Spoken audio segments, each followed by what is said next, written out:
হাতী মানুহৰ সংঘাত নিৰ্মূলক লৈ বনমন্ত্ৰীৰ নতুন ফৰ্মুলা বিধায়কৰ পৰা পোনপটীয়াকৈ অভিযোগ আৰু সমাধানৰ পথ বিচাৰিব বনমন্ত্ৰীয়ে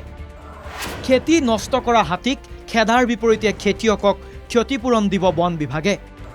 বন্যপ্ৰাণীৰ নামত দালালি কৰা লোকক জেলত ভৰাব বনমন্ত্ৰীয়ে ৰাজ্যত হাতী মানুহৰ সংঘাত নিৰ্মূলৰ বাবে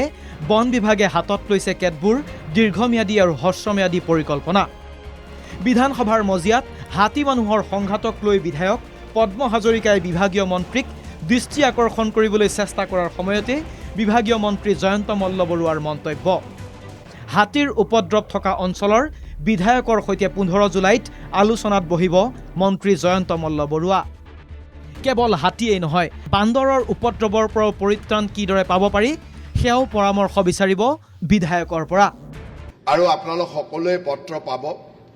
অহা 15 তাৰিখে বাজেটৰ ডিসকাশন শেষ হোৱাৰ পিছতে আমি চেন্ট্ৰেল হলত যিসকল বিধায়কৰ তাত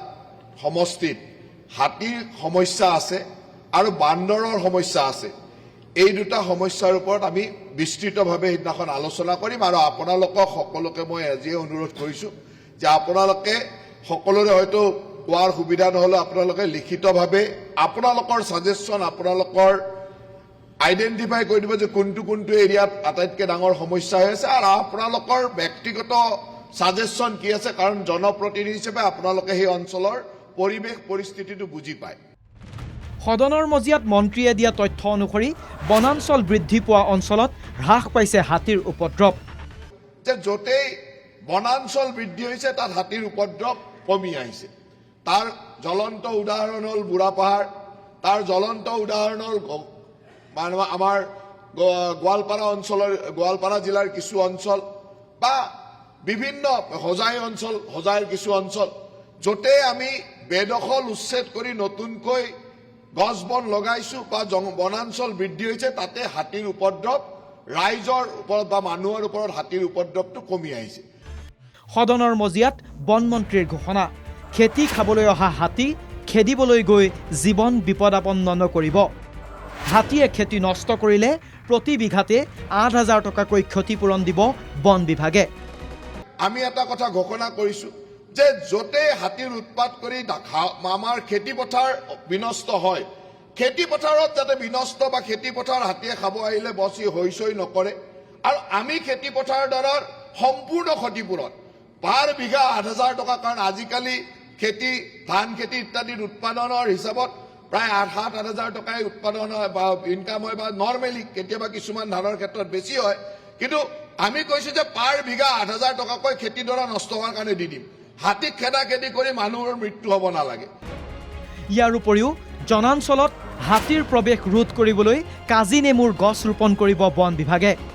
সেইকাৰণে আমি ইতিমধ্যে ফৰেষ্ট ডিপাৰ্টমেণ্টক এই কথাটো চাব দিছো যে তেনেকুৱা লাৰ্জ কোৱান্টিটিত আছাম লেমন আমি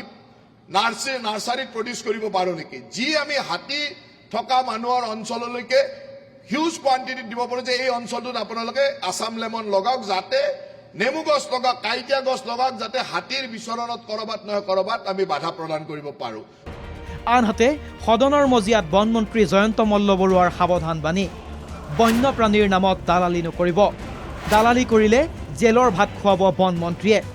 পদ্ম হাজৰিকা ডাঙৰীয়াই যিটো কথা কৈছে আক্ষেপেৰে কৈছে যে আমাৰ গোৱালপাৰাৰ বিধায়ক বহি আছে তেওঁৰ তাতে গৈ তেওঁ এটা বিপদতে পৰিছিল বন্যপ্ৰাণীৰ মানে নকৰিবলগীয়া মৰম বেছি এই মৰমবিলাক আচলতে ব্লেকমেইলিঙৰ লগত জড়িত হৈ থাকে মই আপোনালোকক স্পষ্টতাৰে কৈছো এইবাৰ বন্যপ্ৰাণীৰ নামত যোনে ব্লেকমেইলিং কৰিব আহিব তেওঁক ব্লেকমেইলিঙৰ কেছ লগাই কেনেকে জেলত ভৰাব লাগে এইটো আমাৰ কাম কাৰণ বন্যপ্ৰাণীৰ নামত ব্লেকমেইলিং কৰা মানুহ আছে